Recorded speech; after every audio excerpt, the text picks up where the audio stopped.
billed as part adventure, part education, and it's aimed mostly at teenage girls.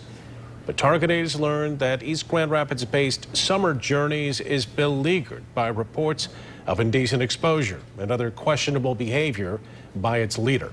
Target aide investigator Ken Kolker spoke with former program chaperones, students, and parents. He also sat down with the program's leader, who denies any wrongdoing. Ken's in studio with this story, all new at 6. Brian and Sue, the allegations have led to these two separate police reports at the Kent County Sheriff's Department and in East Grand Rapids, but no criminal charges. And while the leader denies doing anything wrong, he told us the controversy led him to shut down his program for the summer.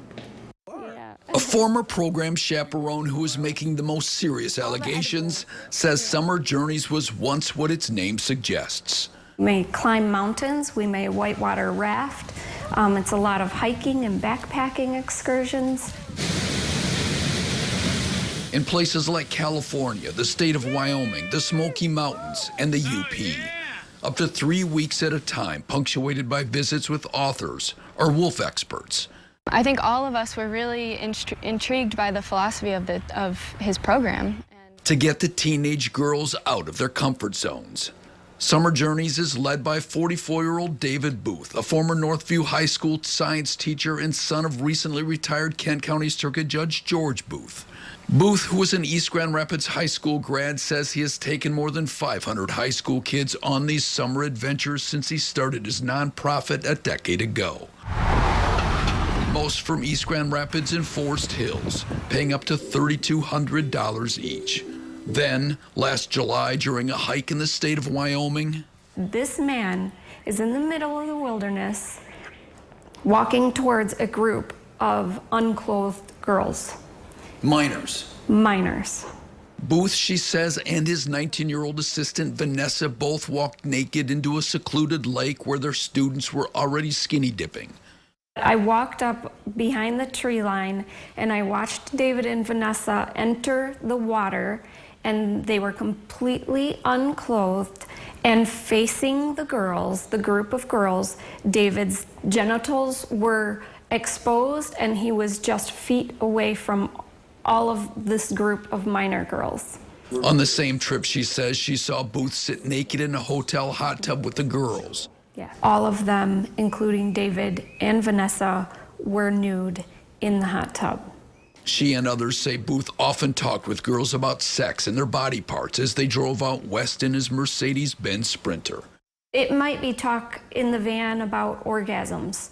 Two former chaperones and two teenage girls have made allegations of inappropriate behavior, saying Booth exposed himself on 3 separate trips last summer. It's led to 2 separate police reports with the Kent County Sheriff's Department and East Grand Rapids Police since November. And in April, 8 to 10 sets of parents met with police at the YWCA about allegations of nudity. In an age of Larry Nassar and all of this stuff going on, you know, you cannot not take these things seriously. Booth agreed to sit down with Target 8, a meeting that included his assistant Vanessa and his father, the former judge. Vanessa watched and listened online from Mexico, where she's going to school. First of all, this is news to me.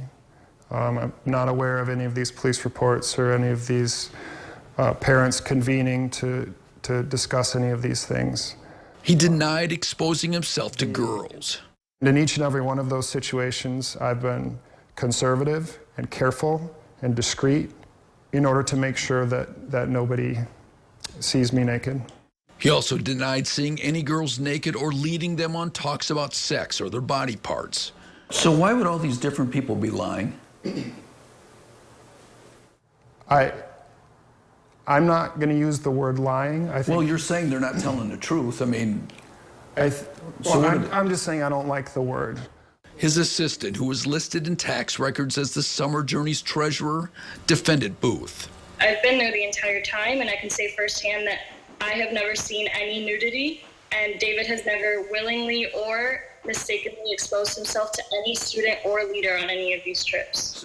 Booth blames the former chaperones for spreading false reports, along with a Forest Hills Northern student who told police that he had swum naked with skinny dipping girls in the UP. Well, that's a very sensational thing to say, and I think we like to say sensational things, and I'm sure she got some attention for that, and I don't know why she would say that, but Because it's not true?